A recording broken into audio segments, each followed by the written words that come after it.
All right, so this is an update on my anamorphic workflow. Yesterday, I put out a video on the settings I use on the Zcam E2 using the Vazen 40mm and also the Ninja 5. That's where I do the de-squeezing. And some people were commenting on the comments after I put out the video saying, why didn't you use this other settings? And also, I was emailing Tito and he told me, yeah, use this other setting. And I quite didn't get it. So I dug through the menus, and it seems if you select on the Zcam, instead of Cinema 4K or 4K, you can select 3696 by 2772, and that works perfectly with the anamorphic mode. And so when you do that, and then you de-squeeze on the Zcam, you go to the menus, and instead of having H1X, I believe, you go to H1.8. It does the de-squeezing because that's what the de-squeeze factor for the Vazen 40mm is.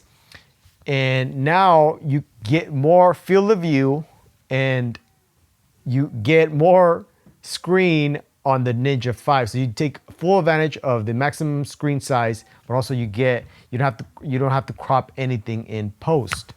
So I didn't know this. I didn't know how to figure it out. It took a while for me to wrap my head around anamorphic. I'm failing publicly, but hopefully this helps you out if you're like me, just trying to figure how do you do it. So that's what you want to do.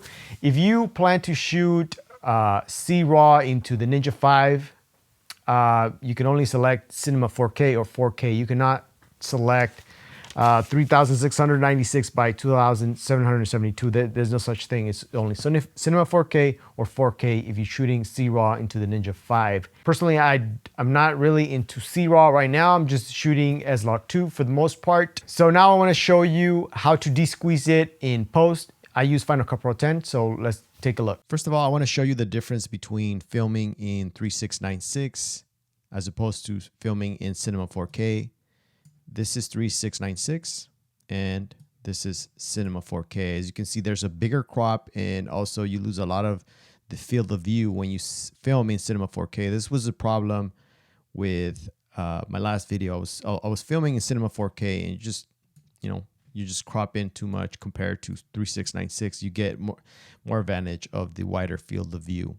So yeah, you can see there the difference. Now let's talk about the settings I'm using. The project file size, I decided to do 4K anamorphic, which is 3840 by 1600. And then if we look at the resize dimensions, the scale X is 103.9, scale Y is 57.7.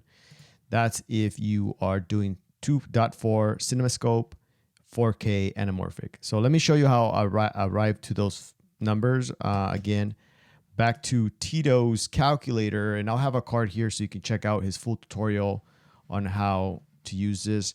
The final frame width is 3840. That's 4K anamorphic. 3840 is 4K, and then 2.4 is the anamorphic aspect ratio we're using. The anamorphic squeeze is 1.8 because that's what the Vazen is. Now the footage size, this is what we filmed in the Zcam, is 3696 by 2772. You hit calculate and you get these timeline settings. So in Final Cut, the project file size is 3840 by 1600.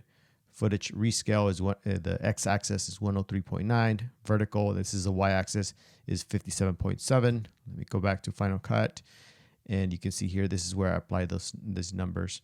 If I take off the transform, let me just show you what you get when you drop in your footage. It defaults to fit.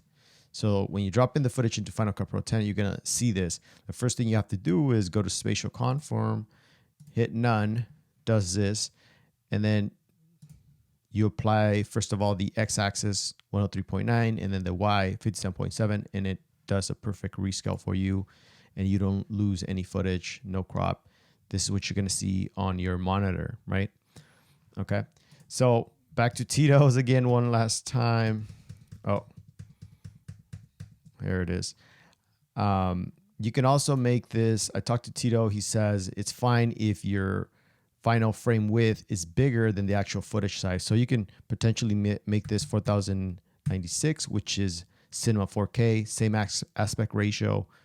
And we hit calculate again, and you get different numbers. So your project timeline is going to be 4096 by 1704. X-axis rescale is 110.8. Vertical is 61.6. Back to Final Cut Pro 10, I have here a project file size I've created, Cinema 4K. You see the numbers 4096 by 1704. If we look at the rescale, I use those numbers. The x-axis is 110.8, y-axis 61.6 corresponds, and it does a perfect rescaling of the footage. One of my biggest concerns was, can you make the project file size, in this case, like Cinema 4K 4096, that's bigger than the actual footage size. So talking to Tito, he says that's fine. So if you're like me, hopefully this clears things up for you. All right, so there you have it. Sorry, I didn't figure this out from the beginning. I wish someone would have done this video before me, but no one really explained the full workflow from beginning to end. So, learn from my mistakes, and if there's anything else you want to add, please let me know down below. And as always, thank you for watching. I'll catch you on the next one.